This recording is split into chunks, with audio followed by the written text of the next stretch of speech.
você ver um jeito para eu poder te filmar sem aparecer desse computador, entendeu? Onde que você quer que põe? Onde você quiser. Deixa eu ver. Pra cá? Acho que eu vou começar, né? Assim? Deixa eu ver. Tá. Beleza. Peraí. Imagina que tá escuro. Ah, tá. Por que isso? Tá escuro minha imagem aí?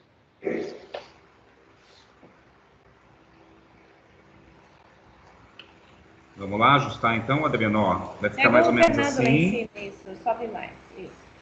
A gente pode colocar uns livros aqui. Não precisa não. Ah, pra subir Assim, a encaixou. câmera. Tá, beleza. Tá ótimo. Bom. Mais alto? Precisava, sabe o quê? Tá, já tá transmitindo? Já. Então tá. A gente está fazendo um ajuste aqui para deixar a imagem apareceu melhor. ele agora, né? Tá, agora tá beleza. Tá bom? Pode subir mais, até um pouquinho mais a tela, se quiser. Não, mas ele fica Assim. feio, Isso, né? não, assim, tá bom. Isso, só porque não Parece é ali, perfeito.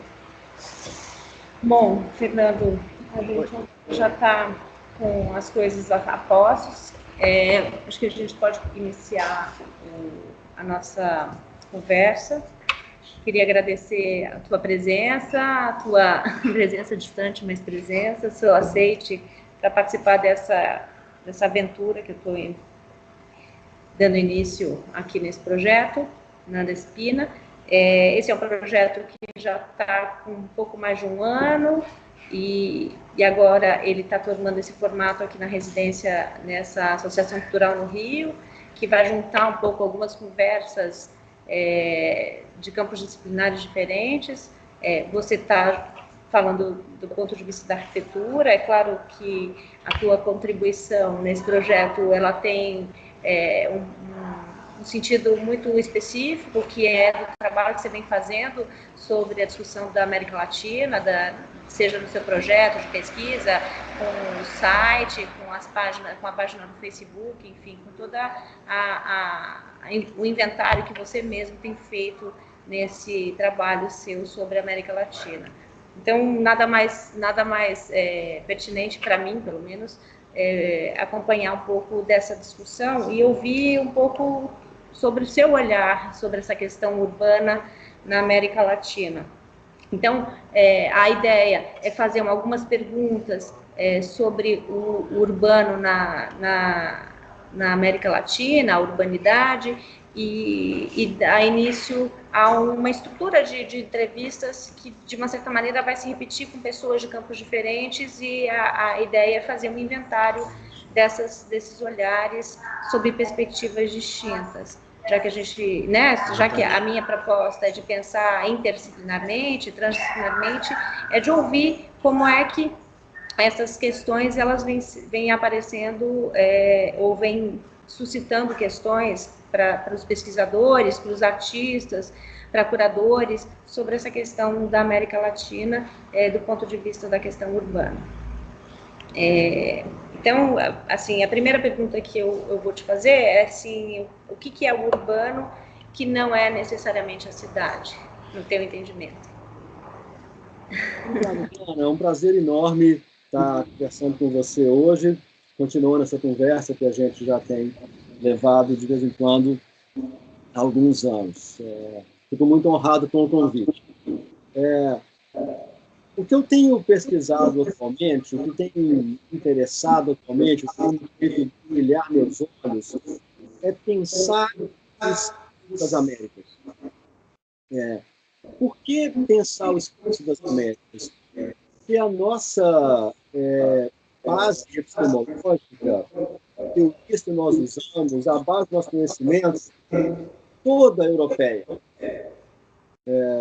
Nós já estamos nesse continente há mais de 500 anos, a grande maioria de nós, pensando aqui nos arquitetos, acadêmicos, etc. Somos descendentes dos europeus que vieram nos últimos 500 anos, outros dos anos vieram forçadamente, muito poucos de nós são descendentes de quem já estava aqui antes. de quem já estava aqui há 15 mil anos. É. Por que isso é importante para mim? Porque eu acredito que isso explica os nossos processos, não explica, ajuda a explicar, elucida, joga luz nos nossos processos contemporâneos de exclusão. Vou colocar duas questões muito rápidas para começar essa conversa. Por exemplo, nós temos muito pouco conhecimento sobre a história espacial do nosso lugar. Eu nasci em Belo Horizonte, vivo entre Belo Horizonte e Austin, no Texas. Então, vou pensar que as duas cidades são Belo Horizonte, em Minas Gerais, e Austin, aqui no Texas, onde eu estou agora. Qual a história desses espaços? Né? Como que a gente conta a história desses espaços? No caso de Belo Horizonte, a gente conta a história de que a cidade foi criada por decreto do governo do Estado, no final do século XIX, e queria mudar a capital de Ouro Preto para outro lugar. Né? Se a gente voltar um pouco nessa história, e pensar a ocupação do território, conta a história de que a ocupação do território começou em 1697, quando os bandeirantes encontraram ouro na região de Ouro Preto.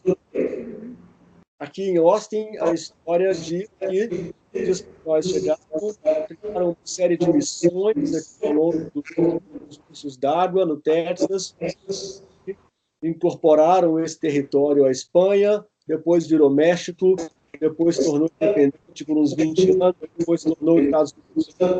Alto baixo. Né?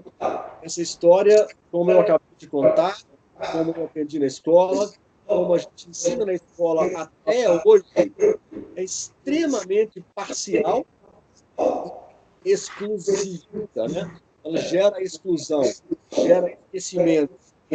Porque tinha gente nesses lugares todos há 15 mil anos. Quem estava aí antes? Quem estava no Rio de Janeiro antes da chegada dos portugueses? Né? A gente sabe algumas outras histórias, cacique que atravessava a Baía de Guanabara a nado, etc. Né? Sobraram alguns nomes, alguns espaços. No caso de Minas Gerais, por exemplo, é pior. O esquecimento é muito mais dramático. Né? Não sobrou nome de quase nada. Estou lá o Itacolomi, né, para a gente ter como referência. No caso de São João do Rei, onde você ensina, não sei o que sobrou. Não conheço o nome de Tupi do Aqui que tenha resistido às duas grandes tragédias das Américas. Já vamos falar das tragédias. Né? Essas tragédias são signos, são instrumento desse apagamento e dessa exclusão. A primeira grande tragédia é o Holocausto Ameríndio. Muito pouca gente usa esse termo, é um termo recente. Tem outro termo para falar do fato de que a redução populacional das Américas no século XVI foi da ordem de 90%. 90% dos ameríndios morreram no primeiro século depois do contato. E eu posso criar numa gente e explicar por que morreram, que as bactérias e os vírus meus mataram os ameríndios e as bactérias e vírus ameríndios não mataram na mesma escala os europeus, totalmente interessantíssimo. É uma tangente. Mas vamos guardar esse número, né? Para a gente poder trazer esse número para a nossa realidade contemporânea, para a nossa vida cotidiana, um exercício muito simples, que é o seguinte: pensa as 20 pessoas que você mais ama, as 20 pessoas mais próximas que você mais ama. Agora, escolhe uma para sobreviver com você. Só uma. As outras 19 morreram. é essa a escala da redução populacional.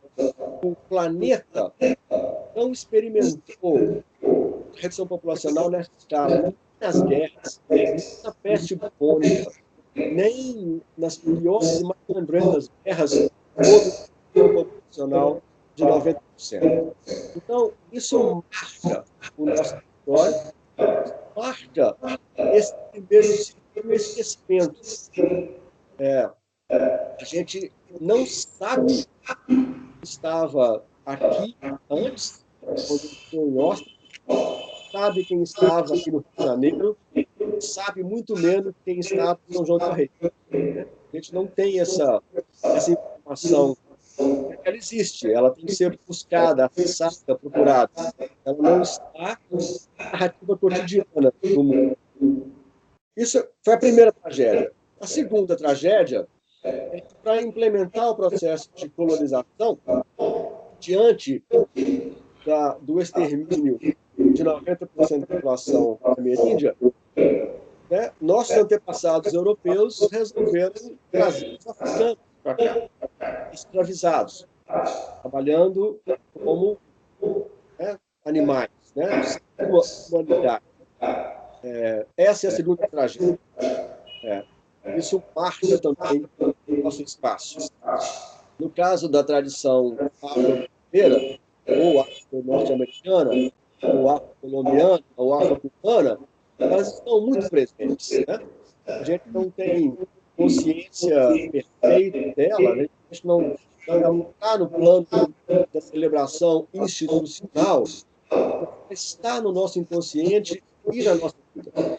O português que eu falo, eu estou aqui falando nesse momento, é completamente africanizado pelo uso das vogais. É muito diferente do português dos nossos antepassados em Portugal.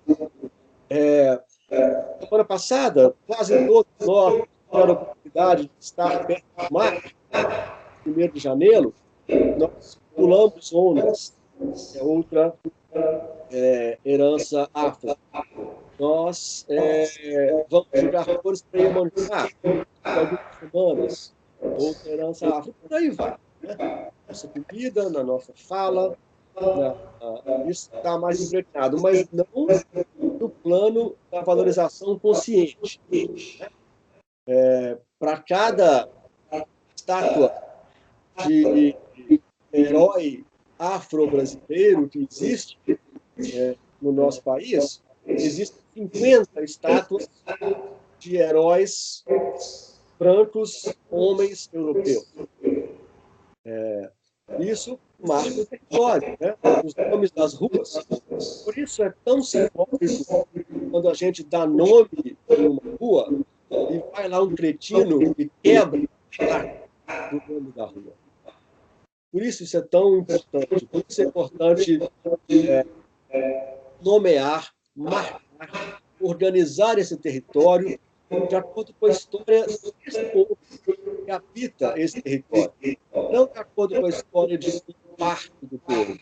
Então, processos de exclusão são a marca da contemporaneidade nas Américas, e aí eu falo das Américas inteiras, do Alasca até o Chile, são resultado desses processos históricos, que são resultado dessas exclusões e desses apagamentos, dessas coisas que a gente deliberadamente fala. Vou parar por aqui para continuar. Depois tem outras coisas para perguntar.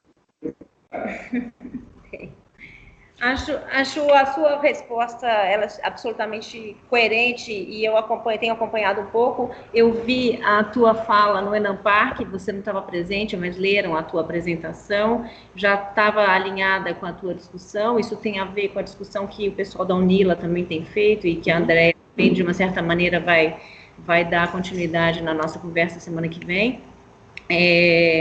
Eu acho que essa discussão ela é importante porque é ela que vai marcar essa constituição do urbano na América. Né? É a partir dessa exclusão que vai se sobrepor a discussão do espaço na América Latina. É a partir dessa exclusão dessas outras questões, né? Desse apagamento, desse ocultamento, desse desse apagamento dessa realidade que existia, né, pré-existente desse território. E ainda assim, a questão urbana ela é fundamental hoje para a gente na vida, na contemporaneidade. Como é que você enxerga esse urbano, mesmo apesar e com toda essa história de apagamento? Como é que qual é o papel, qual é o lugar do urbano hoje no mundo contemporâneo? O Brasil é um país 85% urbano, né? Nós temos uma população altamente urbanizada. Não é assim na América Latina, na América inteira, né? O México, por exemplo, tem um índice de urbanização muito mais baixo, até porque o México fez reforma agrária no início do século XX. Então, o fato de o México ter feito a reforma agrária tem uma distribuição fundiária muito menos desigual que a nossa. A Argentina está nos nossos índices de 85% urbano, Estados Unidos um pouco menos, México bem menos. As nossas pressões são basicamente urbanas. Uma das dores, né, uma das coisas mais dolorosas de ser acadêmico e estudar isso é que a gente meio que sabe onde vai pegar o futuro, né? A gente sabe onde é que a coisa vai ficar feia, né? Em 2013, logo depois dos protestos de junho, quando todo mundo passou foi uma chamada de atenção, né? Olha, temos problemas muito mais sérios que imaginamos efervescendo. Os problemas sempre tiveram presentes, mas a gente estava um pouco anestesiado. Naquele momento, eu escrevi um artigo que é doloroso retornar, porque eu escrevia que a esquerda brasileira tinha 3 pontos sérios. Um ponto sério é a questão ambiental, e que continua sendo um ponto sério, é uma questão que não foi ainda apropriada pelas forças de direita. O segundo ponto cego é a questão da violência, a questão da segurança urbana. Esse sim, nós, né, da esquerda, perdemos completamente o controle dessa questão, dessa discussão, e foi muito espertamente apropriada pela extrema-direita. A gente sabe o resultado. E a terceira questão é a questão urbana, que também ainda não foi completamente apropriada por nenhuma das forças políticas. Eu vejo, no caso de lideranças, por exemplo, como prefeitos, eu vejo prefeitos de vários espectros ideológicos diferentes fazendo muitas coisas certas e interessantes e fazendo muita bobagem. O fato de ser centro de direita ou de esquerda não é fator determinante na sensibilidade que os líderes municipais têm para tratar essas questões. Por isso, mais uma vez, era tão importante ter tido e continuar tendo alguém como Fernando Haddad na liderança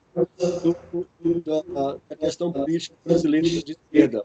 Porque o Haddad estudou os arquitetos e tomou atitudes fantásticas, tomou atitudes corretíssimas na questão dos corredores de ônibus, na questão das ciclovias, na questão do acesso à cidade e na aprovação do Plano Diretor de São Paulo de 2014, que é o plano diretor mais progressista do Brasil. Então, é muito bom ter um Fernando Haddad como liderança nacional. É uma pena que nós não temos 8.000 Fernando Haddad em 4 cidades, e não tem nem 8, né? Se a gente for contar entre as lideranças políticas brasileiras de qualquer ideologia, nós não temos uma mão cheia líderes significativos que entendam a questão urbana. Acho que o Brasil sair desse surto atual e voltar a uma dose de razão, eu espero que seja logo, mas sou extremamente pessimista com relação a esse tempo que vai levar o Brasil a voltar para uma discussão nacional sobre questões importantes. Quando voltar, nós vamos discutir essas 3 questões. Né? Mais uma vez, né? Nós estamos aplicando essa discussão a questão ambiental, que é fundamental, é tanto urbana quanto rural, a questão da violência, que é eminentemente urbana, né? Mas também tem a violência do campo, mais institucional, ligada às processos históricos que eu falei antes, e a questão da cidade, que é muito uma questão de acessibilidade, né? Muito uma questão da exclusão da distância. Os brasileiros que passam 3 ou 4 horas do seu dia no transporte, entre a casa e o trabalho, é um peso, né? E um peso na vida do cidadão e das cidadãs gigantesco, um peso para a criança que está em casa sem as mães, é um peso para a adolescente que está cuidando dos irmãos mais novos, peso para a mulher, passa 4 horas no transporte, depois ainda passa outras tantas horas no serviço doméstico, onde os homens fazem, né, uma porcentagem minúscula do serviço doméstico. Então, é um peso para uma parte da sociedade essas questões de transporte, de acesso e de exclusão mesmo, que é o funcionamento tradicional da nossa cidade.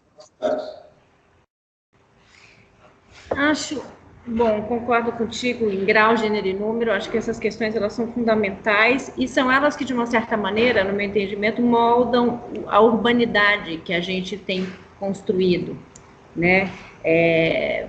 O que é urbanidade para você? Como é que você enxerga a urbanidade? Essa é uma pergunta interessante, essa é uma pergunta importante. A raiz da palavra urbanos, né, a raiz latina da urbis, ela implica uma certa um jogo de normas, né, certa regras de conviver em densidade. Né?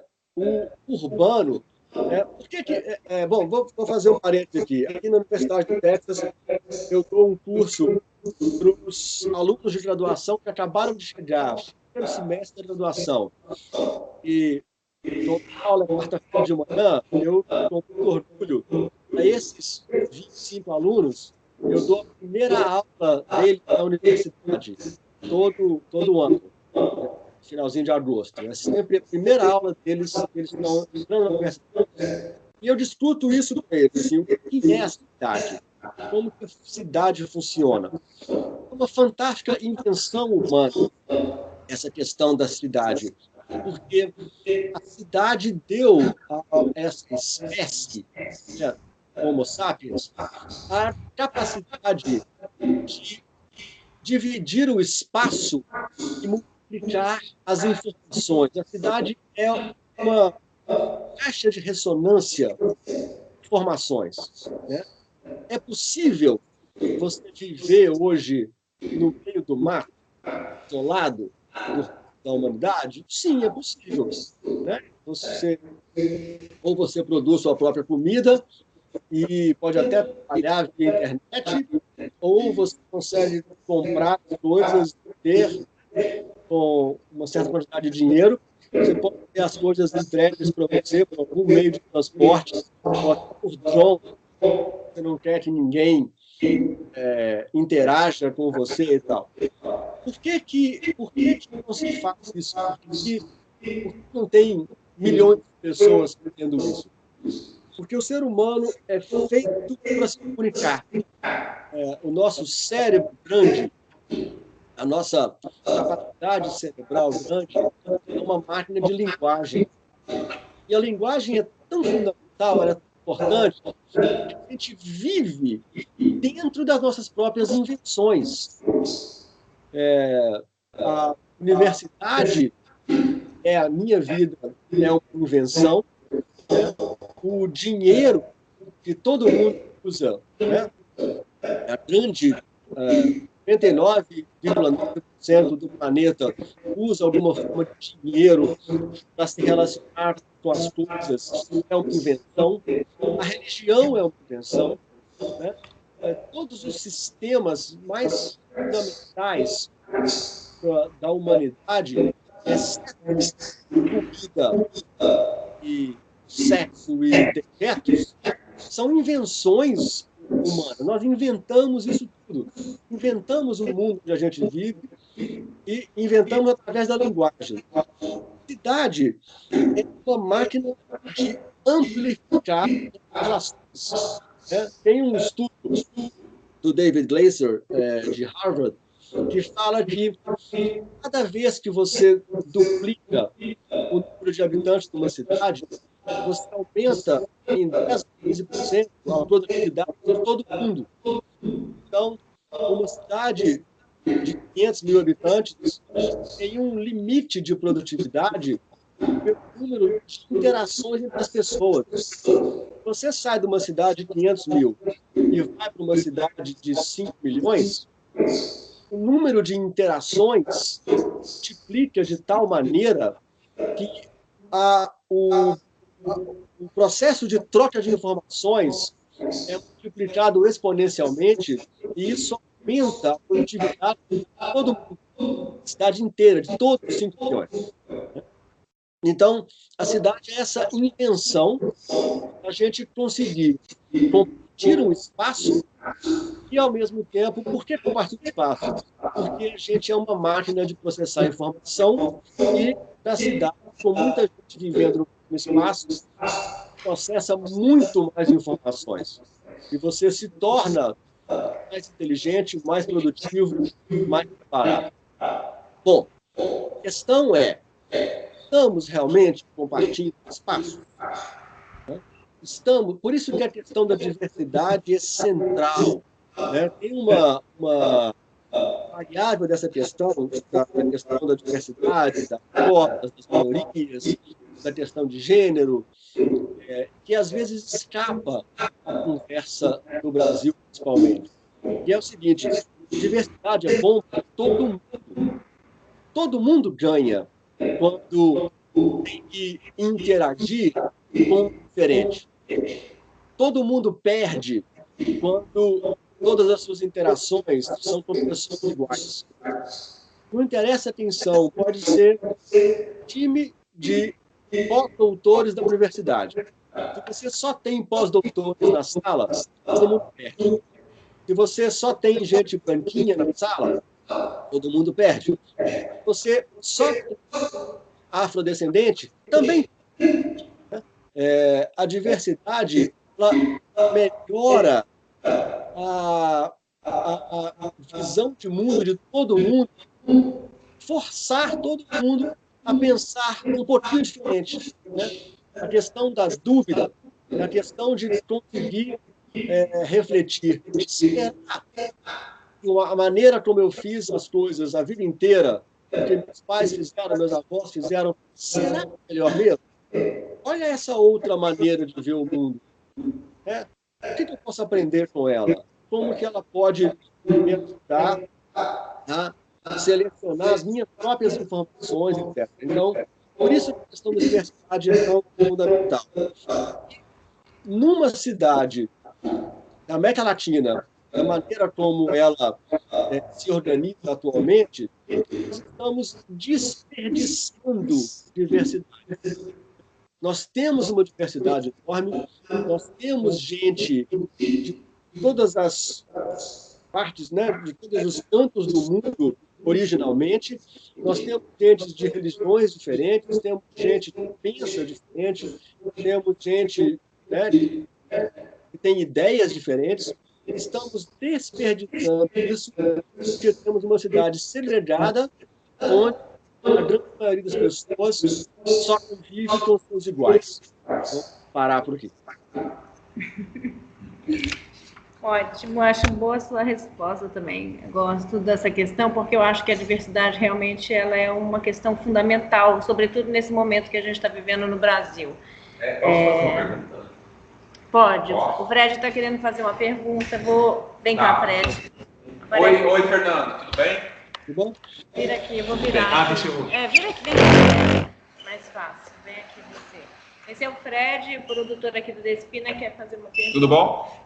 Não, tudo jóia. Eu falando sobre essa questão da diversidade, como é que você estando aí nos Estados Unidos, né, e convivendo já há 2 anos com a gestão do Trump, que é uma gestão que prega muito esse retorno, né, aos nacionalismos, que prega, tem esse discurso não globalista, que está sendo de uma certa forma agora traduzido, né, para os trópicos, né, com essa onda dos partidos de extrema direita também, enfim, replicando isso, né, no contexto latino-americano, que vai contra justamente tudo isso que você falou, né, que a diversidade, quer dizer, não combina com nacionalismos, né? Ela tem, quer dizer, existe aí uma contradição. De que forma esse novo nacionalismo, que é contra a migração, que é contra o livre comércio, que é contra uma série de conquistas, né, do próprio capitalismo nesse contexto global, vai lidar com essa revolução diversa que já aconteceu, né? Porque é muito difícil você também pensar que isso vai ser interrompido. Né? Então essa é a minha pergunta. Como é que você aí nos Estados Unidos enxerga essa... Quer dizer, a gente vai acabar... eu lembro muito de uma música do Pavement, né, que chama Two States, né? A gente vai criar 2 estados, mas vai ter um estado diverso e um estado não diverso. É isso que eu fico pensando. Obrigado. Pergunta, Fred. Bom, eu gosto de chamar o momento atual da política mundial de uma certa política do Viagra, né? Porque são homens brancos e idosos tentando voltar a uma posição de privilégio, uma ereção perdida. Né? Isso não volta mais. Essa posição de privilégio do homem branco hétero nunca mais vai voltar para o nível do século XX. Isso, eu gosto da metáfora um pouco hoje de libertação, que eu aprendi com o Patusa Ramírez, que a pasta de dente sai do tubo, não vai voltar. Nós estamos vivendo um momento de regressão muito violenta, justamente por essa perda de privilégios. Né? Essa regressão, eu acho que ela explica justamente porque pode mais fazer piadinhas sem graça com a sexualidade ou com a cor da pele, com o gênero do outro. Né? Não dá mais para dizer que a metade da humanidade tem um cromossomo diferente e elas vão ficar em casa dando os filhos para você poder fazer o que você quiser na rua. Né? Isso acabou. Uma grande parte do mundo ocidental, né? Principalmente o mundo ocidental mais bem informado, mais cosmopolita, né? Que cita melhor essa questão da diversidade. E tem aí um contingente de pessoas que perderam privilégios né? Perderam privilégios por não fazer a piadinha, perderam privilégios porque a sobrinha não aguenta mais as brincadeiras descontadas do tio babaca, perderam privilégio porque tem que pagar hora extra de fim de semana para a empregada doméstica, né? Nosso exército de trabalho doméstico brasileiro, perderam esses privilégios. É possível que recupere alguns. O salário mínimo, por exemplo, já está indo no caminho da recuperação dessa desigualdade. Mas, eu acho que é um processo irreversível. E o que ficou muito claro aqui nos Estados Unidos, principalmente na eleição do ano passado, 2018, é que tem que começar de novo lá embaixo, na Câmara dos Vereadores, né? Eu fui rodeado de democratas. Na universidade, no lugar do fórum, tem raríssimos republicanos.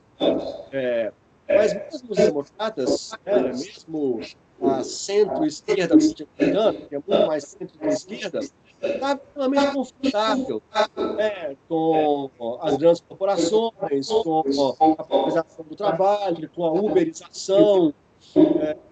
Então, você tem, por um lado,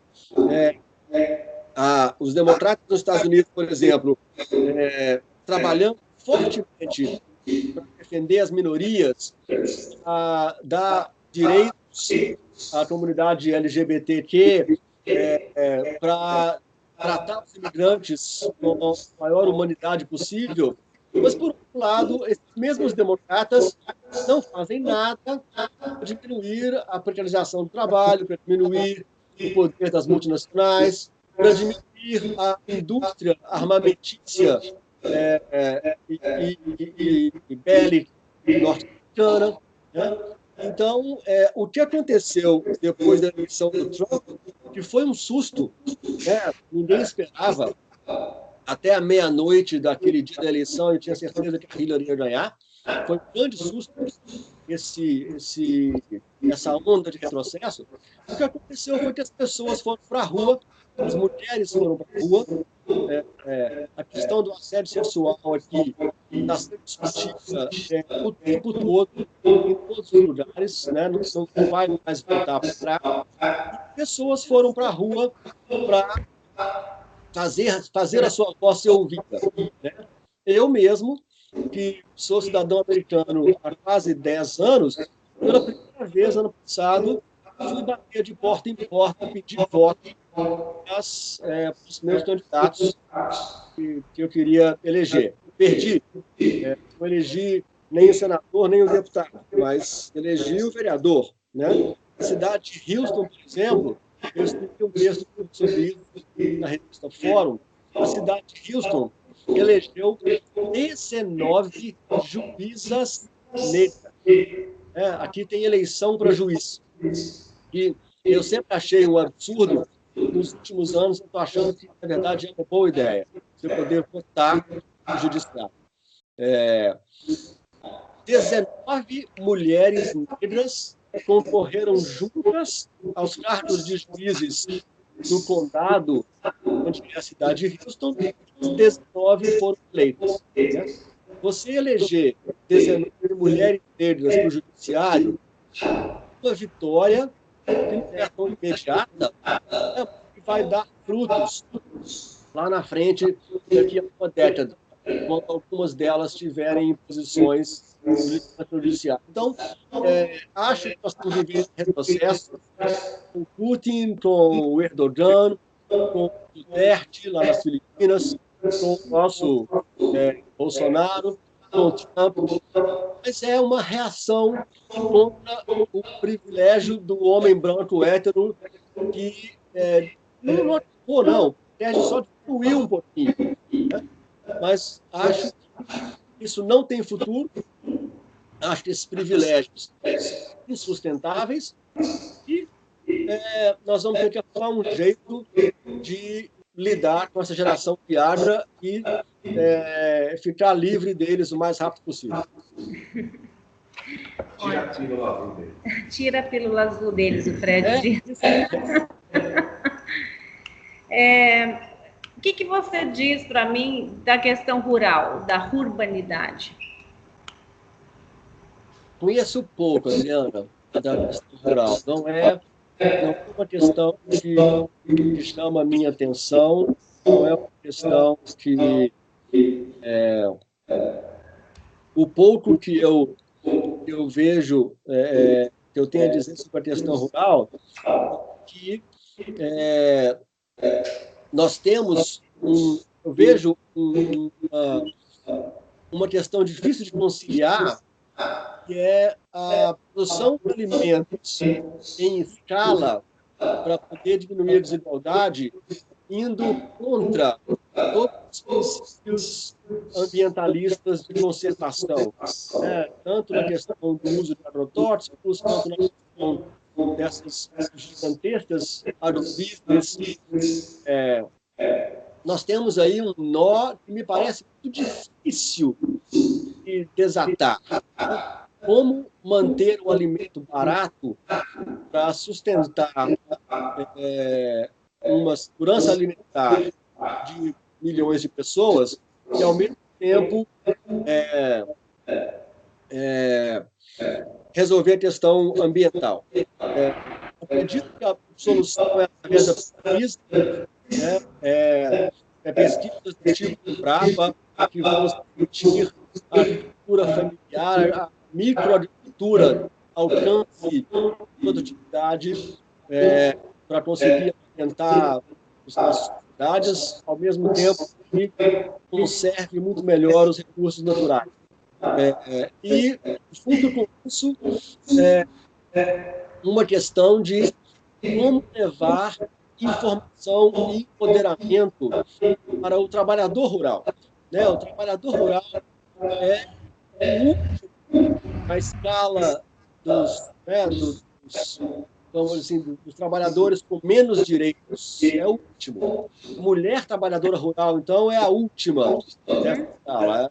É uma situação ainda pior que os habitantes das piores favelas das cidades brasileiras, porque não tem nem acesso a um tipo de infraestrutura, seja infraestrutura de direitos ou infraestrutura de saúde ou de educação, né? Está completamente submetido aos caprichos dos donos daquela terra.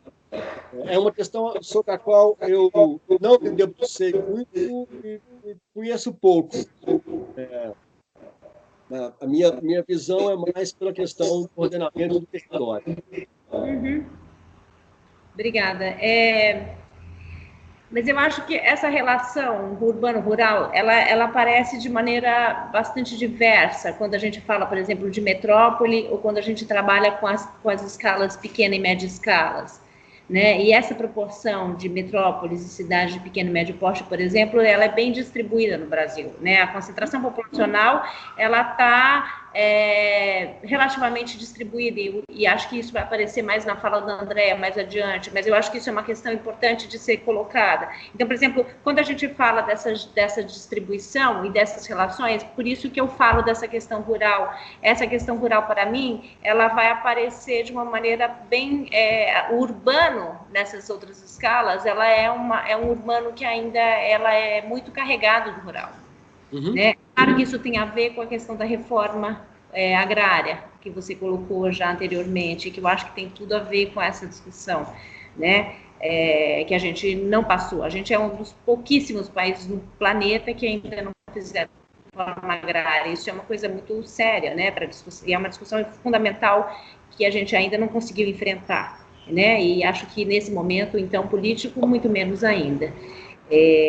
Então, como é que essa urbanidade, por exemplo, ela é diversa, né, dentro dessas relações de escala? Como é que você enxerga isso? Você falou, por exemplo, dessas questões infraestruturais, de uma pessoa que está no campo, de uma pessoa que está numa favela, por exemplo, que são distintas. Elas são distintas também em relações territoriais, né? Então, como é que você, olhando para essa questão, o que você me diz dessa relação de urbanidade diversa?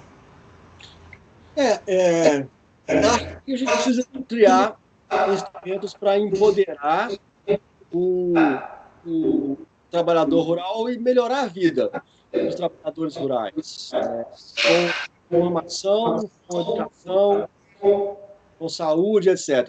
Eu vou voltar para a questão histórica, porque tem um livro que eu escrevi com a Ana Paula Cury, aí de São Paulo. Esse livro está sendo avaliado, né, pelas editoras universitárias. Ele saia em 2019, espero que ele saia em 2020. É um livro onde a gente parte dos protestos de 2013 e olha para trás para ver a história de protestos urbanos desde o século XIX. Né? E, fazendo a pesquisa para esse livro, eu achei um dado, achei uma informação que está muito escondidinha, está lá nos livros do... Ai, meu Deus, eu esqueci o nome. Zé Murilo de Carvalho. Está lá no livro do Zé Murilo de Carvalho. Esse ano saiu um texto com um pesquisador do CEPAP falando a mesma coisa, etc., que é o seguinte, o que eu não chamo mais de proclamação da República, né? Eu chamo todos eles de golpe, todos golpes. O golpe da República, novembro de 1889, tem relação direta com a questão fundiária brasileira. Vou explicar. Já havia, ao longo da segunda metade do século XIX, muita pressão para a escravidão. Né? O México aboliu a escravidão em 1820, os Estados Unidos aboliu a escravidão em 1865, o Brasil foi o último. E, entre as lideranças intelectuais brasileiras, existiam negros. Machado de Assis escrevendo, você tinha o André Rebouças. E o André Rebouças, ele era muito próximo à família imperial. E ele já vinha conversando com o Pedro II, com o imperador, dizendo: olha, imperador, nós vamos ter que acabar com a escravidão. Mas não basta só acabar a escravidão. Temos que tomar medidas para fixar o trabalhador rural, né, no campo, para dar condições para esse trabalhador rural produzir e ter uma vida independente, etc., etc. A gente já vinha fazendo isso.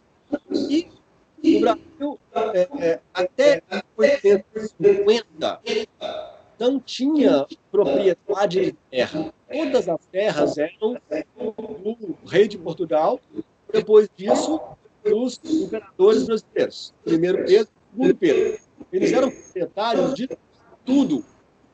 Pessoas no Brasil, ricos, donos de terra, tinham usufruto dessa terra. A propriedade era dos imperadores, dos reis.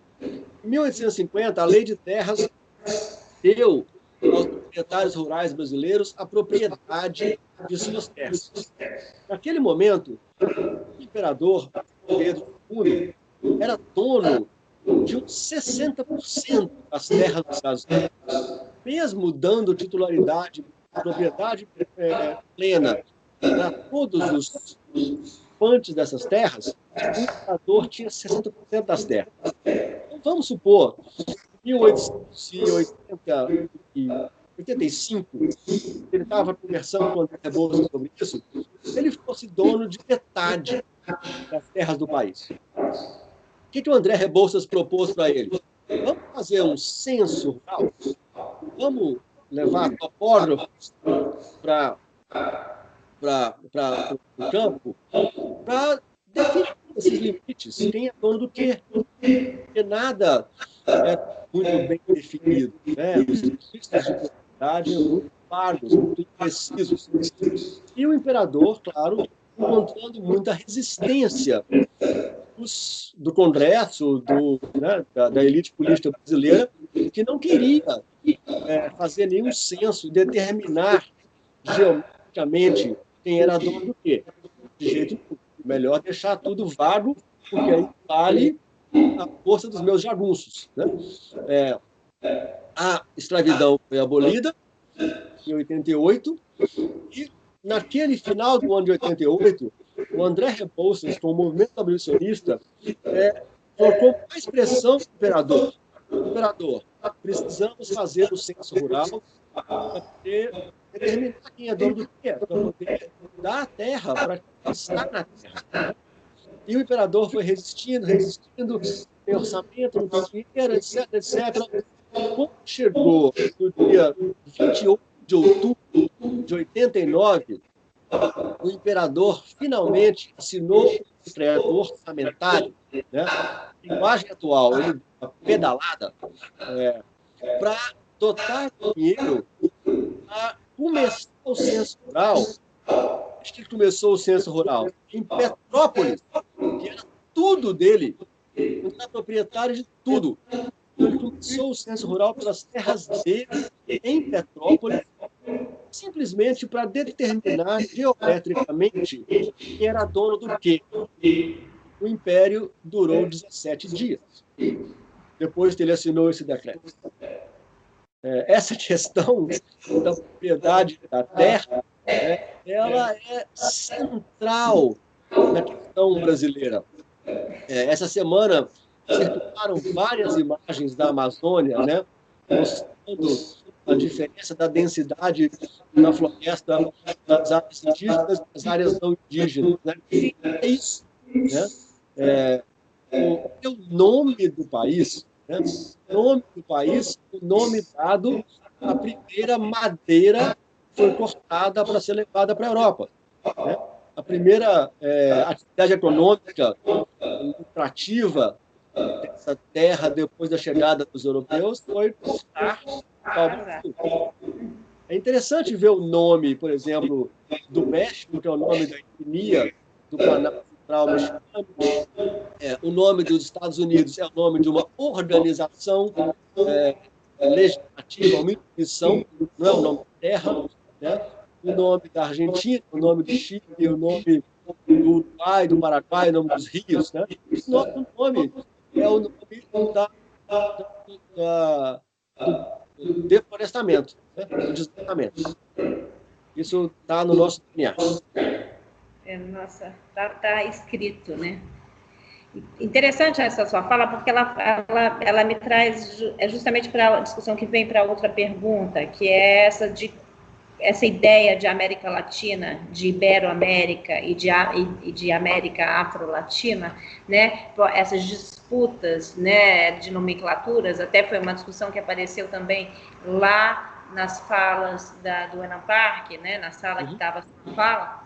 Eu acho que essa discussão ela é importante, ela é assim, como é que a gente lida com essas questões? Porque é isso, né? São nomeações que vão sendo dadas em determinados momentos históricos, em função de determinados interesses, e que elas é que vão, de uma certa maneira, pontuar ou pautar as discussões em função dos interesses de quem está dando aqueles nomes, né? Então, assim, como é que você enxerga isso para a gente pensar América Latina?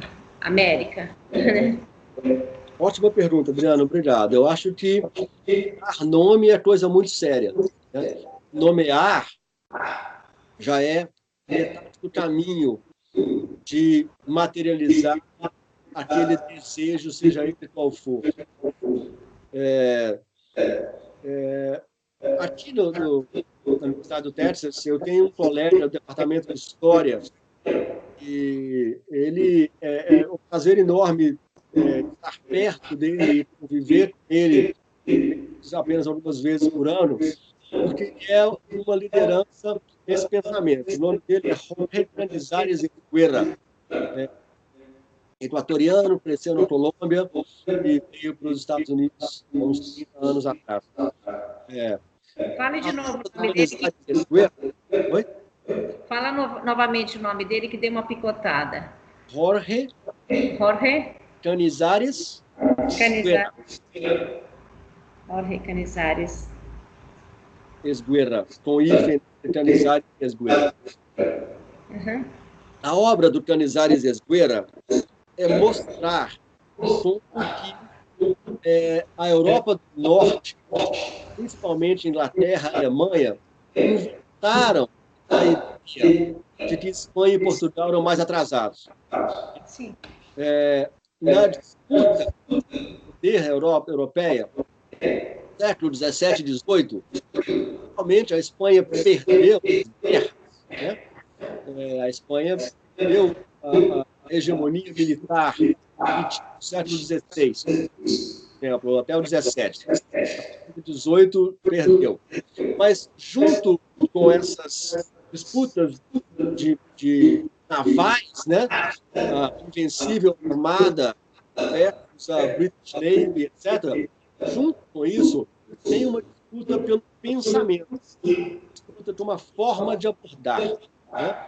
Então, ingleses e alemães, a partir do século XVIII, principalmente, criaram a ideia que a civilização deles era mais avançada que a civilização mediterrânea, da qual somos descendentes diretos, né?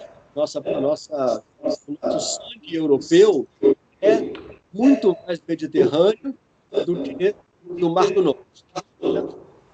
Nessa disputa, criou-se uma série de mitos, né? Uma série de construções que nos colocam em um espaço subalterno. A obra do Canizales Guerra mostra, por exemplo, que a cidade do México é um centro de pesquisa científica importantíssimo do século XVI e XVII até o século XVIII. E nunca é falado. A gente nunca celebra a ciência mexicana do século XVII e XVIII. Né? Não celebra a literatura, não celebra a ciência, não celebra os avanços que aconteceram ali naquele espaço. O papel central de Havana, de Cuba, nessa construção, vários sucessos do mundo íbero, né? Foram varridos para debaixo do tapete por uma construção anglo-saxã de superioridade que, na verdade, foi construída militarmente e, ao mesmo tempo, que foi construída epistemologicamente, vamos dizer assim, né? Eu digo isso porque não só a gente precisa resgatar, a gente precisa ter consciência plena do nosso eurocentrismo. Eu digo por mim mesmo, assim, tenho muito orgulho de falar 6 línguas. Ok, ótimo. Tive a chance de aprender, tive a chance de viajar, ler 6 línguas, falo muito bem em 4 delas. Elas são todas europeias, todas as 6. Eu não sei ler em Nahuatl, eu não sei ler Tupi-Guarani, eu não sei ler Quechua, né? Deveria saber. Espero um dia ter o tempo, a oportunidade para aprender mais e mais e mais de qualquer uma dessas línguas nativas das Américas, né? E por aí a gente é colonizado, né? Por aí a gente é treinado, né? Eu estava explicando para minha filha, poucas semanas atrás, alguns mitos maias. Estava em Yucatán, México, numa área maia, estava visitando ruínas de 1000 anos atrás, e aí estava explicando para ela, 10 anos de idade, que os maias entendiam o vento, a tempestade, como eles entendiam a relação dos sóis, né? Nasce um sol novo, começa o renascimento do universo, etc. Ela disse, mas papai, é difícil entender como as pessoas acreditavam que o sol ia morrer, ia nascer outro sol. É muito difícil para mim entender isso como parte central de uma cultura. Filha, mas tem parte central da nossa cultura que diz que uma mulher tem uma filha virgem e esse filho morreu, 3 dias depois levantou, andou e foi para o céu. Essa é a nossa cultura. Todo mundo comunga dessa narrativa completamente esdrúxula, né? Por que você não pode acreditar que o sol morre e nasce outro sol? Não é é um pouco por aí. Bom, isso dito, né?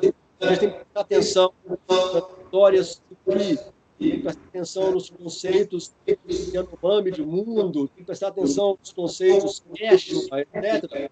Isso dito, a gente tem que prestar atenção em como que essas narrativas são construídas, né? A América Latina é uma proposta francesa do século XIX. A França, muito inteligentemente, apostou no soft power, né? A partir do século XVIII, não dava para competir com a indústria da Inglaterra e da Alemanha, então a França apostou na moda, na literatura, nas artes, depois no cinema, ele, né, foi criado, e nós compramos tudo isso. Compramos a literatura francesa, compramos a filosofia, compramos a moda, compramos a literatura e compramos a ideia de América Latina, que é uma estratégia francesa de influenciar a parte do território das Américas que não era tão anglo-saxã, na verdade, ibérico. Mas faz sentido, porque tem várias características comuns, tem a religião católica, tem a estrutura fundiária, tem uma estrutura legal, né? Nós até temos um judiciário baseado no direito romano, tem questões que nos unem e questões que nos separam da América anglo-saxã, por exemplo. Eu acho que tem que conhecer essas diferenças, né? A gente tem que situar, mas eu confesso que eu estou muito mais interessado nas semelhanças, interessado nos processos do Holocausto ameríndio, da escravidão, da cidade como ferramenta de esquecer e a cidade como ferramenta de destruir, que é comum em todas as Américas, né? Nós não temos cidades como ferramenta de empoderamento da sociedade inteira. As nossas cidades sempre foram para muito pouco, desde Nova York até Santiago, desde São Francisco até Montevidéu, passando pelas cidades do México e as nossas no Brasil. Bacana. Adorei sua resposta. Acho que ela ajuda muito a fazer traz alguns sentidos, né? Sobretudo porque isso é uma discussão que é aberta. Eu acho importante ouvir pontos de vista diversos, justamente para poder juntar vários pontos, né? Eu acho que é uma discussão fundamental falar sobre essas questões. E você tocou nesse ponto do ensino, né? Como é que é? Você já trouxe algumas experiências do que você tem feito aí, né? Que encontros e desencontros teóricos e práticos? Como é que a gente lida com isso, né, no ensino, sobre essas questões? Essa, para mim, é uma questão importante. Você tem trabalhado com isso. Algumas questões sobre o ensino de arquitetura. Primeiro, a gente tem uma linguagem comum, a linguagem do desenho. A linguagem do desenho arquitetônico, ela cria uma comunidade muito especial. É uma comunidade que tem aí uns 5 milhões de pessoas no planeta inteiro, 3 milhões de arquitetos e 2 milhões de alunos, é a estimativa da PIA, né? Todos esses 5 milhões falam uma língua em comum, que é a língua do desenho arquitetônico. E essa língua nos permite trocar muita coisa, conversar muita coisa, né? Eu já fiz várias experiências de colocar alunos brasileiros e do resto do mundo, alunos de universidades norte-americanas, mas às vezes esses alunos são da China, são da Coreia, são da Turquia, são de Dubai, né? São da Colômbia, do México. Quando eu coloco esses alunos juntos para trabalhar juntos em equipe, eles têm que se apoiar na linguagem do desenho, porque a linguagem das palavras é insuficiente. Não tem o vocabulário da arquitetura. Eles sabem falar soleira de porta, ou amarração da ferragem, essas coisas da linguagem, da construção, da arquitetura, eles não sabem na outra língua. Mas eles desenham rapidamente e conseguem se fazer entender através da linguagem do desenho, pela homogeneidade, pela uniformização da linguagem do desenho. Isso é super interessante. Agora, tem as diferenças também, né? Os cursos de arquitetura do Brasil, eles têm uma carga de urbanismo significativa, e isso é muito bom que tenha. O aluno brasileiro é exposto a questões de urbanismo desde muito cedo. E você vê isso nos temas, por exemplo, nos trabalhos de graduação, etc. Nos Estados Unidos, são duas carreiras completamente separadas, né? Como no Brasil, não existe graduação em urbanismo, quase nenhuma. Tem umas graduações em urban studies, etc., mas é muito mais sociologia do que nenhuma forma de desenho, né? O desenho urbano é um curso de mestrado e o planejamento urbano também de mestrado e doutorado, né? Isso faz com que o aluno brasileiro tenha um entendimento do contexto urbano muito maior, mas, em compensação, o aluno norte-americano tem uma intensidade de trabalhar com as ferramentas de desenho muito maior, né? O tempo dedicado aos ateliês aqui é enorme. Os ateliês são segunda, quarta, sexta, a tarde inteira. Então, eu já ensinei ateliê durante muito tempo, e é um comprometimento de tempo enorme. E ele é muito central na formação norte-americana. Então, os caras aqui realmente se graduam com um domínio da espacialidade e da técnica construtiva muito, muito apurado, né? Então, são questões, né, trajetórias diferentes das escolas. A gente tem um currículo muito apertado no Brasil por causa da atribuição profissional, né? Como o nosso diploma da atribuição profissional automática, a gente tem obrigação de cobrir instalações elétricas, instalações hidráulicas, estrutura, fundações, topografia, movimento de terra, uma série de questões técnicas, e aqui o aluno tem mais de escolha. Se ele quiser se graduar em arquitetura só fazendo modelo paramétrico, consegue, sem nunca passar direito por uma questão de instalações hidráulicas, elétricas e ar-condicionado. Agora, se quiser focar a graduação nele em instalações de ar-condicionado, elétrica e hidráulica, consegue também, mas ele não vai ter tempo nenhum para desenvolver as habilidades plásticas espaciais do projeto, né? Aqui o aluno tem um pouco mais de flexibilidade. O currículo brasileiro é um pouco mais integrado.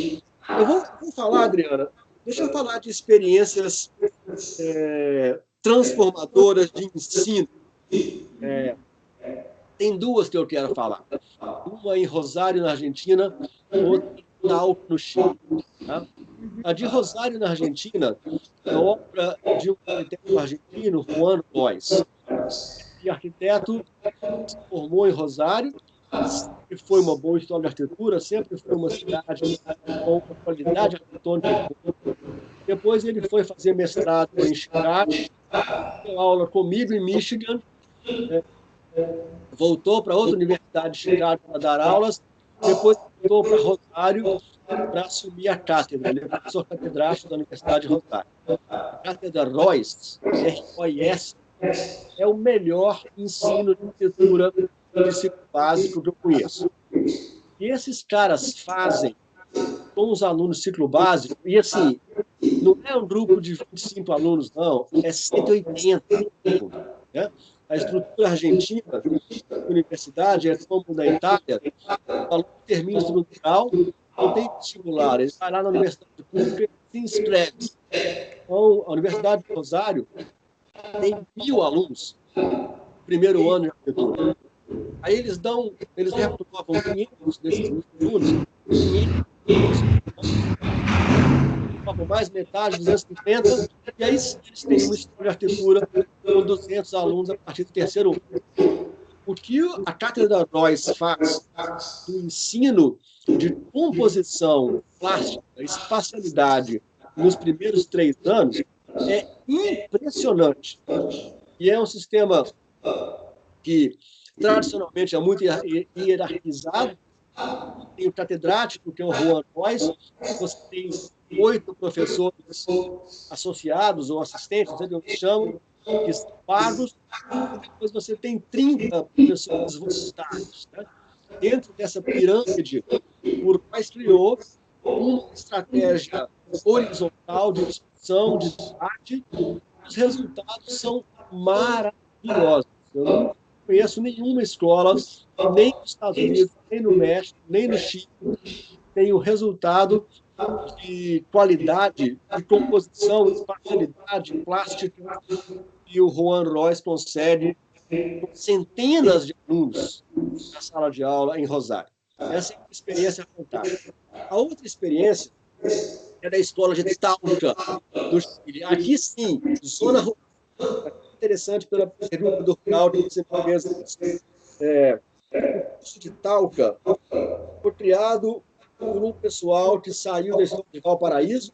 A escola de Valparaíso foi revolucionária nos 60, 70, pelo grau de experimentação dele. O professor de Valparaíso, que me escapa o nome, criou essa escola em Talca, que é na zona rural do Chile, longe de Santiago, região que tem lenhador, plantação de uva e pouco de pesca litoral mais abaixo. Tá? Essa escola é baseada no construir. Né? Eles têm 3 anos no básico, como toda história de arquitetura, muito parecido com todos. Composição, desenho, urbanismo, estruturas, etc. História da arquitetura e tal. O 4º e o 5º ano, eles têm um ateliê vertical, onde os alunos do 7º, 8º e 9º período trabalham para o aluno do 10º período. Então, o aluno do 10º período é o coordenador e os outros 3 trabalham para ele. O que é esse ateliê vertical? O aluno que está se graduando tem que cumprir uma demanda da sociedade, ele tem que levantar os materiais e o dinheiro, e ele tem que construir. Se ele construir, não recebe o diploma. Então, claro, ninguém projeta um hospital, nem um centro cultural. Né? Eles projetam de ônibus, eles projetam um deck para montanhas, eles projetam um espaço coberto para os agricultores venderem suas frutas na beira da estrada.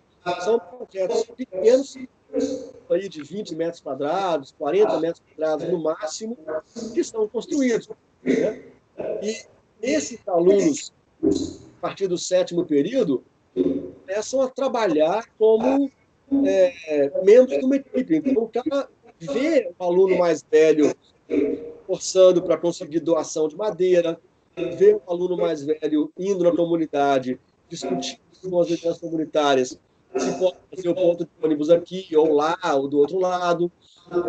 Participa dessa atividade de construção, de arquitetura todo, e vai ter tarefas mais complexas, sabendo que há 1 ano e meio ele vai estar na posição de liderança e ele vai ter que coordenar uma equipe que vai ajudar a construir o projeto dele. É uma escola revolucionária. Dá uma olhada na internet, nas coisas de Talca, grupo Talca, história de Talca, é maravilhoso. E sem perder qualidade plástica. Né? As coisas são lindas, né? E são construídas. Então, essas escolas são exemplos que eu gostaria de compartilhar para a gente julgar essa discussão. Dá um segundo, Adriano, eu vou pegar uma bateria aqui no computador que está... Dá um segundinho. Tá.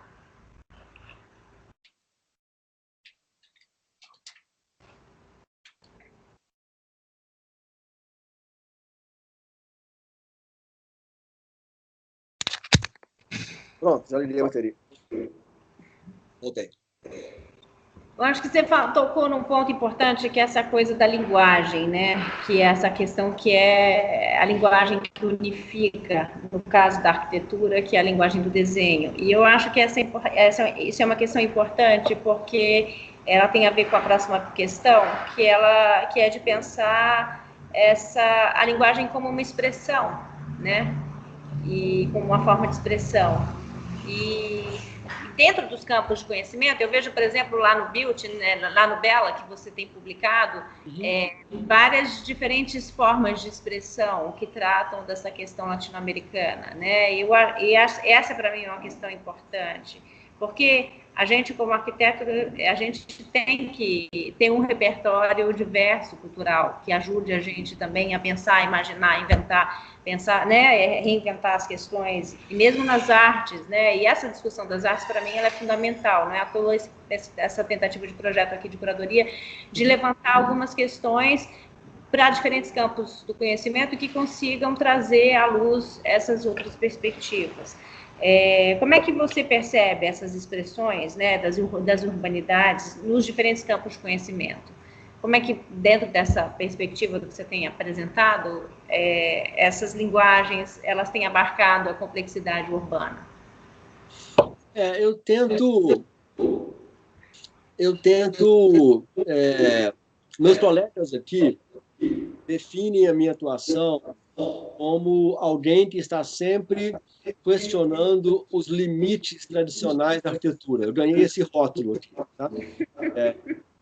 Estou sempre questionando os limites tradicionais. Então, na questão da história da arquitetura, por exemplo, eu questiono a historiografia tradicional e estou sempre chamando atenção para pontos cegos desses livros canônicos. Nas minhas próprias pesquisas anteriores, trabalhando com o modernismo popular, eu questionava a questão uma definição que me incomoda muito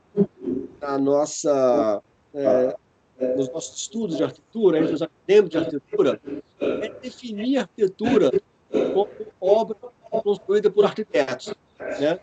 Olha, por bem ou mal, os arquitetos desenham 10% das construções das Américas. E ignorar os outros 90% me parece um erro crasso. Né? Outra questão preeminente, atualmente, além da questão dos ameríndios e dos afro-americanos, é a questão de gênero. Nós temos uma profissão totalmente machista, onde, no caso norte-americano, só agora as mulheres são metade dos alunos. Né? Os alunos agora são 50-50. Mas, na profissão, as mulheres desaparecem. Então, o que nós estamos fazendo? O que é isso que está acontecendo na profissão? Que a gente desperdiça esses talentos e não consegue dar providência para metade dos arquitetos do mundo, que elas são mulheres. Né? No caso brasileiro, é ainda mais gritante isso, porque as mulheres são 70% dos alunos do curso de arquitetura. Então, todas essas questões trazem maneiras interessantes de questionar o status quo. Por isso, esse foco, talvez, essa energia para questionar os limites tradicionais. Né? Por que nós temos que falar só de edifícios projetados homem branco não europeu? pensar só em parte da cidade? Por que nós temos que pensar só em uma parte do mundo? Né? Acho que se tem alguma coisa que define o meu ativismo, meus caras estão certos, é romper os limites tradicionais, incorporar ideias e processos que são tradicionalmente invisíveis. Obrigada. Acho que isso já diz um pouco, né, dessa questão das expressões, mas talvez não tenha ainda falado um pouco dessas linguagens, né? Como é que essas representações, outras, né, elas têm sido incorporadas, rejeitadas nesses outros campos, abstratamente, realmente, de maneira imaginária, né? Como é que isso tem aparecido? Porque eu fico vendo, por exemplo, que a questão do urbano, ela, do ponto de vista da arquitetura e do urbanismo, ela tem uma linguagem própria. E nas outras artes, ou nos outros campos do conhecimento, de uma certa maneira, existem outras linguagens que vêm sendo utilizadas para trabalhar essas expressões e para trabalhar essas representações, né? A gente ainda trabalhando de uma maneira talvez de uma representação muito realística, né, de uma certa maneira.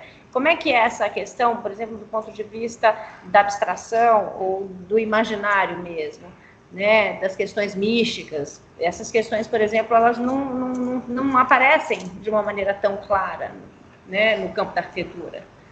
De uma maneira bem geral, correndo o risco de generalizar demais e de ser injusto, eu acho que os arquitetos lidam muito mal com qualquer influência externa ao seu campo de atuação.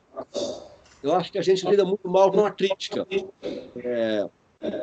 A gente defende a arquitetura com um certo grau de pureza e não quer se contaminar de nada. Não quer se contaminar de realidade econômica, não quer se contaminar de realidade social, não quer se contaminar com outros discursos, outras intervenções. Um pouquinho como artista plástico, cuja obra eu admiro muito. Ela nasceu em Belo Horizonte, como eu, se chama Laís Birra, mora em São Paulo há muitos anos. A obra da Laís é uma tremenda, poderosa crítica aos mitos arquitetônicos. A Laís começou com uma obra uma instalação em galeria que lembrava a tragédia da Gameleira. Para quem não sabe, para quem não estuda a arquitetura brasileira dos anos 70 ou não é de Belo Horizonte, em 1973, se não me engano, estava se construindo em Belo Horizonte um enorme pavilhão de exposições, de Oscar Niemeyer, cálculo de Joaquim Cardoso, né, construído pelo governador Israel Pinheiro, que era o homem que construiu Brasília, diretor da Nova CAC, da empresa de construção de Brasília, né, da estatal que construiu Brasília. Eles estavam construindo esse pavilhão de exposições e tinha algum problema na curagem do concreto. Né? O concreto não estava curando. Muitas semanas depois que o concreto foi formado, as estacas estavam agarradas. O que isso demonstra na linguagem técnica? Que o concreto não estava se autossuportando.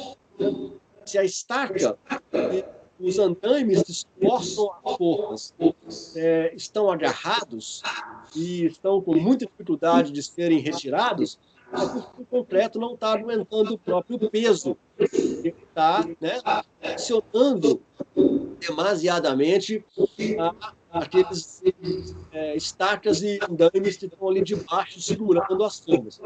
Bom, o governador Israel Pinheiro estava com pressa de a obra, e alguém lá da obra resolveu, não tem problema, vamos arrancar estacas. Dois tratores amarraram uma corrente e arrancaram as estacas, igual faz desmatamento na Amazônia, né? Os tratores passando por uma corrente amarrada, arrancaram as estacas todas, quebraram tudo de madeira, quebraram, arrancou as estacas. Eba, que bom! Olha, não tem problema nenhum, tá vendo? Ficou. Eles fizeram esse arrancamento das estacas logo de manhã cedo, às 8 da manhã. Na hora do almoço, tinha centenas de operários almoçando dentro desse espaço. Ele desabou, né? Matou 78 pessoas. Eles retiraram só 6 ou 7 corpos que estavam mais fáceis, mais na beiradinha, né? E tem 70 pessoas enterradas embaixo dos escombros de gameleira. E ninguém fala nada sobre isso, ninguém sabe, ninguém discute, né? Está lá na gameleira, em Belo Horizonte, construíram outro pavilhão de exposição por cima, 20 anos depois, estão lá os operários enterrados. Laís Birra fez uma instalação sobre essa tragédia e foi duramente criticada pelos arquitetos, que acharam que aquilo era uma afronta à profissão. Gente, tem 70 pessoas enterradas lá de baixo, como assim é uma afronta? Né? Qual, de novo, a nossa tremenda dificuldade de memorializar as tragédias, memorializar pessoas que faleceram ali debaixo de um terrível erro, uma terrível irresponsabilidade que estava conduzindo a obra. Depois disso, Laís Birra fez uma intervenção na Bienal de São Paulo, muitíssima, chamada Dois Pesos, Duas Medidas, Bienal de São Paulo de 2015, se não me engano, 2 torres, uma torre de cimento, concreto e aço, e a outra torre de que palha barro, né? Os materiais dos ameríndios brasileiros. E a última obra dela... eu vi esse trabalho em Portugal. Ele foi para uma parte da exposição, foi para Portugal, eu vi lá. O Dois Pesos, Duas Medidas. Sim, 2 pesos, 2 medidas, sim. O que ela fez agora, ano passado, numa Bienal da China, poderosíssimo, fortíssimo e lindíssimo. É uma coluna do Palácio da Alvorada em gesso, do tamanho 1:1, então coluna enorme, né? Ela deve ter aquela cruz, né, do Alvorada, aquela cruz deve ter 3 metros por 6 metros, alguma coisa assim, né, de dimensão, apoiada, né, deitada, né, quase caindo, deitada, apoiada na coluna de uma fazenda de café do Vale do Paraíba. Então, ela pegou a modernidade brasileira se apoiando na produção agrícola da escravidão, que é uma metáfora fortíssima do nosso processo de modernização ao longo do século XX. Né? Nossa modernização é toda focada na produção, na escravidão, na exploração. A metáfora Darcy Ribeiro continua extremamente válida. Né? O Brasil é uma máquina de moer gente. De moer gente, é isso. Disse muito bem. Eu acho que a gente precisa rever essa história de moer gente. A gente está precisando aprender a cuidar de gente. Né? Acho claro, urgentemente. Mudar o tom da discussão. Falando dessas questões, né? Você falou desse trabalho da Laís, que se coloca aí como uma postura super crítica, né, com relação a essas questões, né, os apoios, ou aquilo que sustenta, de uma certa maneira, ela está sempre trabalhando com essa coisa do suporte, né, da estruturas de poder, estruturas do ponto de vista estrutural mesmo, arquitetônico, construtivo. É bonito essa coisa que eu vejo no trabalho dela também. Acho boa a sua referência, não tinha pensado no nome dela, e eu acho que é um nome realmente que traz uma discussão super forte para essa discussão da urbanidade latino-americana. Uma outra questão que me interessa é pensar que elementos, né, e qualidades do urbano dignificam o espaço da cidade. O espaço e a cidade, o espaço da cidade e o espaço e a cidade. Quais intervenções dignificam? Que elementos e qualidades do urbano dignificam o espaço e a cidade? Que elementos? Eu sou tentado a dizer que todos. Sou tentado a dizer que todos, Adriana. A riqueza, né? Antes de me formar, eu trabalhei no escritório de 2 amigos queridos. Hoje os 2 são professores da UFMG, José Cabral e Adriano Matos Correia. Na época eles tinham um escritório que chamava-se Céu do Terceiro Mundo. Céu? Céu do Terceiro Mundo. Céu do Terceiro Mundo, que ótimo. Isso. Foi nesse escritório que eu trabalhei com eles. Trabalhei em várias obras aí em Itabirito, caminho de Ouro Preto. Sim. Eles tinham uma mandala na parede do escritório deles, eu nunca vou esquecer. A mandala dizia o seguinte: todo projeto é probabilístico porque todo homem é arquiteto. Porque você pode ler: todo homem é arquiteto porque todo projeto é probabilístico. E todo projeto é probabilístico porque todo homem é arquiteto. Uhum. Todo mundo atua no espaço. Sim. Né? No caso da produção da indústria da construção, por exemplo, a gente adora o mito de que o arquiteto controla o processo e é o maestro, né? Não é maestro de coisa nenhuma, sabe? Cada um toca seu instrumento do ritmo que é. Cada um vai tocar ali, né? Qualquer obra que a gente propõe, tem centenas de pessoas fazendo suas intervenções, seja mudar o orçamento, mudar a especificação, mudar a cor, mudar o material, mudar o detalhe.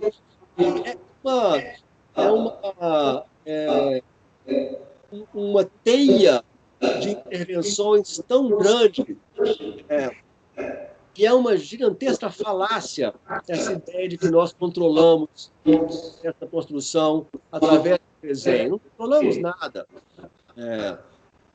Mas digo isso porque vejo a cidade assim, vejo a cidade como um palimpsesto de todos os habitantes. Claro, tem habitantes que têm muito mais poder sobre a cidade, né? Aí no Rio de Janeiro, por exemplo, você tem família barata que controla os ônibus. Essa turma tem um poder gigantesco sobre o funcionamento da cidade, né? Mas, ao mesmo tempo, tem esses sujeitos que controlam o transporte público da cidade. Vou tirar o computador aqui para mostrar uma coisa para os espectadores, né? Tinha um sujeito aí no Rio de Janeiro que eu pintar pilares de concreto perimetral, né? E deixou uma marca fantástica na cidade do Rio de Janeiro. Eu não sei o que eles fizeram. Os papéis de gentileza. Continua. Perimetral, mas as pinturas naquele trecho ainda estão. Dois agentes do espaço, né? Com uma vida completamente marginal no espaço da cidade, deixando uma parte enorme para gerações futuras, e outros bilionários controlando as linhas de ônibus da cidade e também marcando o funcionamento dessa cidade. Eu gosto de pensar que todos os outros 6 milhões de habitantes do Rio de Janeiro estão produzindo a cidade o tempo todo. Seja por ações, seja por não ações. E isso é o que eu acho mais lindo na ideia de cidade. É que todo mundo está participando dela. Ninguém está seguindo nenhum roteiro pré-estabelecido ali. Todo mundo está interagindo pelo espaço e participando dessa atividade o tempo todo. Bacana demais. Isso me lembra muito essa questão, o filme do Paulo Mendes da Rocha, Tudo é Projeto. Não sei se você não chegou assisti ainda, não assisti ainda. Eu vi uma prévia lá em Portugal que eu achei incrível, assim, achei muito interessante a maneira, porque é o olhar da filha dele, né, contando a história, um pouco a trajetória de algumas questões importantes na vida dele. E ele vai falar, tem essa fala dele, né, no filme, que é o que vira o nome do filme, que nomeia, né, o filme, que é essa coisa, tudo é projeto. Todo mundo está projetando alguma coisa e bolando e trabalhando e produzindo o tempo inteiro. Que é essa sua fala aí, para mim, faz todo sentido, né? E que é esse tipo de produção também que vai gerar diferentes urbanidades também, percepções de urbanidade para as pessoas. Eu acho que essa é uma questão importante para essa construção de espaço urbano. Mas tem uma outra questão que eu acho que é importante, que vai falar, por exemplo, da presença da natureza, né, na cidade, que ela também oferece urbanidade, né, e a sua ausência, ela também oferece um outro tipo de urbanidade. E essas relações, elas não estão, elas me parecem tais, como se elas estivessem anestesiadas, né, as pessoas, elas estão abduzidas por outras coisas e não se dão conta do quanto a natureza ela é fundamental para essa relação de urbanidade. Você falou dos 3 pontos importantes, né? Ambiental, violência urbana e urbana no começo da fala, e eu acho que essa questão da natureza, ela me parece premente ainda. Eu acho que tem, e eu falo desse ponto para pensar sobre essa questão do corpo, né? Da urbanidade enquanto corpo cidadão, enquanto corpo no planeta. Como é que a gente vai transformar essas relações? A arquitetura ajuda isso, a arte ajuda isso, né? A gente tem várias entradas e saídas para pensar essas questões. Eu não sei como é que você lida com essas relações desses a arte, com certeza, tem um papel fundamental para nos ajudar a pensar essas relações, né? A prática artística tem essa capacidade de nos emocionar, nos atingir, né? Nos fazer ver as coisas de maneira diferente. A arquitetura é um pouco mais limitada, porque a arquitetura é muito cara, né? Muito, muito cara. É a coisa mais cara que qualquer um de nós, a grande maioria de nós, vai ter na vida, né? É um pequeno apartamento, uma pequena casa, etc. O preço da arquitetura faz com que ela seja automaticamente reacionária, né? Não é possível fazer com a arquitetura uma espécie de instalação solitária, com verba baixíssima, que a arte permite, né? Mas eu acho que gente como Laís Birra ou tantos outros artistas estão trabalhando em instalações simples no espaço urbano para chamar atenção para essas questões. Em São Paulo tem um grupo que eu adoro, trabalhei com eles ano passado, chama Coletivo Coma. Eles vieram da história da cidade, eles têm uma atuação marcada por instalações de baixíssimo orçamento que nos fazem pensar a cidade de uma maneira diferente. Assim, tem tanta coisa urgente hoje na nossa pauta, né? Tem a questão dos índios brasileiros, tem a questão afrodescendentes, tem a questão das mulheres, tem a questão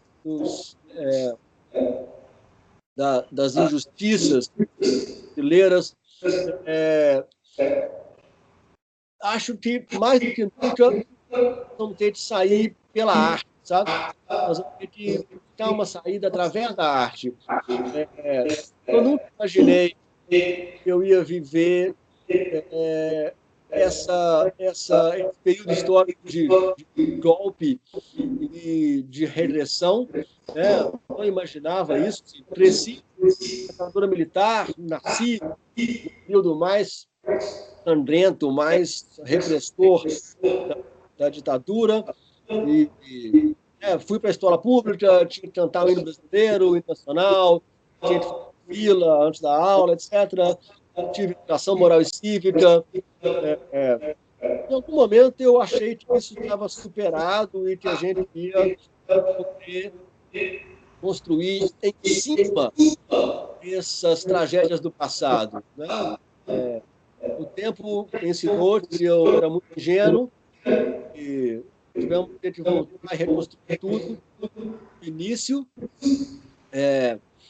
Acho que vale a pena olhar para a arte dos anos 70, sabe? Como que Cildo Meirelles fez trabalhos carimbando nota de dinheiro, ou como Elliot Sitter lidou com essas coisas, como Schindler. Tem tanta gente no Brasil nos anos 70, Cláudio Andujar, né?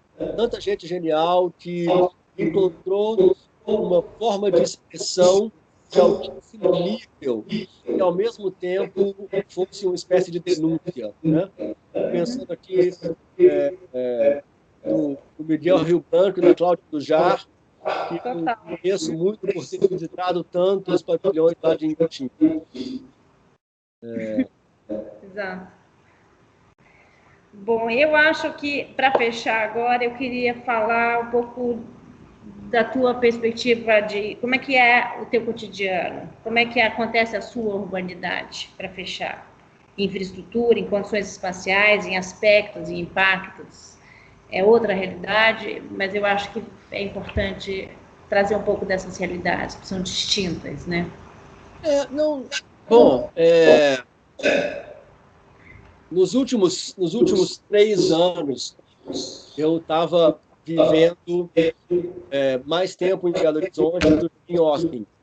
E estava vivendo muito essa comparação entre a cidade brasileira e a cidade norte-americana, né? Vivi isso muito na carne, vamos dizer assim. Tem um certo conforto da cidade norte-americana, no caso Boston, porque é uma cidade no paralelo 30, então não faz frio, né? Estamos no meio do inverno aqui, e o mais frio que faz é 5 graus, uma manhã bem fria e tal. Então, é uma cidade onde as pessoas estão na rua o tempo todo. Vou te contar da rotina de hoje, por exemplo, né? Acordo às 6h30, faço café da manhã para as crianças, leva na escola, 8h15 eu estava de volta, depois de levar a criança na escola, aí fui correr com a minha esposa, a gente está preparando para uma meia maratona, dia 20 de janeiro agora. Nós estamos no período de correr muito para preparar para a meia maratona, então deu para correr 10 quilômetros tranquilo, passar em casa, comer mais alguma coisa e vir para o escritório para ter essa conversa. Normalmente, em cima disso, tem as aulas e tem as reuniões que começam na semana do dia de janeiro. A gente retoma as aulas. Então, é uma rotina muito confortável. O fato de não ter violência urbana é um conforto que não dá para desmerecer. Não dá para dizer, não dá para ignorar. O fato de que eu deixo meu carro aberto na rua, por exemplo. Não tem que preocupar em trancar. Às vezes eu tranco a porta de casa, às vezes eu não tranco. Isso tem um impacto na rotina da gente. Por outro lado, eu sou um imigrante, né? Eu falo com sotaque. Posso parecer bem branquinho, ibérico, né? Área de italiano, espanhol, etc. eu tenho um sotaque quando eu falo inglês, e isso, muitas vezes por ano, eu sou lembrado disso, né? Então, isso faz parte da minha rotina também. Apesar de estar num nível de privilégio, né? Por ser professor universitário, permanente, muito diferente da maioria dos imigrantes latinos. A maior diferença que eu vejo é a questão da segurança urbana me permite aproveitar a cidade de uma maneira que no Brasil está muito difícil, né? A minha filha de 10 anos volta para da escola a pé. Eu levo manhã cedo, porque o tempo é limitado, mas ela volta a pé. Ela chega em casa, derruba a mochila no meio da sala, como todas as crianças fazem, às vezes pega a bicicleta, sai e, né, chega 2 horas depois. Então, tem essas qualidades. Uma cidade como o meio universitário, onde eu discuto essas questões que a gente está conversando hoje, faz parte da minha rotina, né? Meus alunos de doutorado aqui, atualmente são do Brasil, do México, do Chile, do Equador e do Paraguai. Com esse grupo de pesquisa muito próximo a mim, a gente tem essas discussões sobre a América Latina, sobre cidade, sobre arquitetura, todo dia, né? 5 dias por semana, e um certo tempo para ler, para investigar, etc. São algumas vantagens que não estão disponíveis para os professores universitários no Brasil, de um modo geral. Agora, por outro lado, a família inteira está no Brasil, né? A gente sente uma tremenda falta dos afetos. Ontem, por exemplo, eu queria muito ter podido ir no cemitério, se despedir de uma grande amiga, e não posso. Então, tem esse preço. Tem. Bom, é isso. Muito obrigada, Fernando. Adorei a conversa. Achei excelente. Também sentimos aqui muito a perda da Fernanda Borges. A gente também não conseguiu estar em Belo Horizonte. Estamos aqui no Rio de Janeiro nesses dias. Mas foi uma alegria falar contigo. Acho que essas conversas elas são importantíssimas. Elas ajudam a gente a falar do Brasil e colocar a questão do Brasil na América Latina de um outro ponto de vista, né? Ninguém aqui quer, como é que se diz, pensar a América Latina para a gente ficar revolucionário, né? Não é essa a questão. A gente só quer trabalhar de uma maneira mais justa, né? Olhar para o país e pensar a América Latina de um ponto de vista de justiça realmente, social, ambiental, né? Sobre a questão da violência urbana, para mim, é uma questão fundamental da gente pensar, né? E é isso. Quero te agradecer profundamente pela conversa. Muito obrigado. Foi um prazer enorme, foi um privilégio poder ter essa conversa com você. Me ajudou também a pensar muitas coisas. E eu teria te perguntado o resultado final. Se vai ter essas entrevistas todas compiladas? Qual que vai ser o resultado final dessas residências? A minha ideia é de transformar em alguns resultados. Eu quero ver se eu transformo pelo menos essas entrevistas mais específicas numa publicação. Não sei ainda quando que ela vai sair, mas a ideia é de transformar isso, sei lá, para o final do ano, início de 2020 também. A gente ainda tem esse projeto, ele já começou há algum tempo e a gente está começando a organizar essa compilação. Aqui é o momento mais intenso dele, que é de fazer essas conversas, de fazer umas visitas, de conversar com mais curadores, né? Porque, afinal de contas, a gente está em São João del Rei e assim, mesmo que a gente tenha conseguido fazer algumas viagens, algumas entrevistas, no ritmo de trabalho cotidiano, a gente não tem condição de ter uma dedicação como eu estou tendo, por exemplo, nesse mês de janeiro, que eu não dou aulas, e aí consigo estar aqui o tempo todo, vendo essas questões mais pontualmente, de maneira mais dedicada. Mas a ideia justamente é transformar isso em projetos de exposição, em convênios com algumas instituições, de pensar desdobramentos de coisas que para a gente façam sentido. Né? Muito legal o projeto, parabéns. Obrigada. Obrigado ao pessoal da Despina também, que está aí te apoiando e Obrigada também. viabilizando essa conversa. Fundamental. E a conversa continua, tá? Seja a primeira de várias outras. Fernando, obrigado, viu? Foi ótimo, foi demais. Eu que agradeço, obrigado. Só para te avisar que essa conversa está, enfim, a gente está em live agora no YouTube e ela vai estar, enfim, disponível no canal da Associação Cultural da Espina no YouTube. É só você dar uma busca lá, vai estar lá, enfim, para você também divulgar. Aí, mais à tarde, ajuda a divulgar e disseminar também, isso é bom. Legal. Tá e bom. assim, quando estiver ao Rio, quando estiver visitando o Rio, será um prazer recebê-lo aqui no nosso espaço também. Irei aí com certeza. Obrigado. Obrigado. Bacana demais. Obrigada, Fernando. Um abraço. Tchau, Adriano. Um abraço do Feira aí. Dou sim. Obrigada. Um abraço. Tchau.